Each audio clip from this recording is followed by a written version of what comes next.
सोलापुरात ओला कंपनीची electric scooter अचानक पेटली.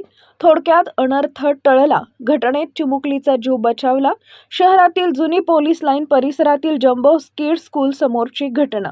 शाळा सुटल्यानंतर घरी जात असताना प्रकार घडला. नागरिकांनी दाखवली तत्परता.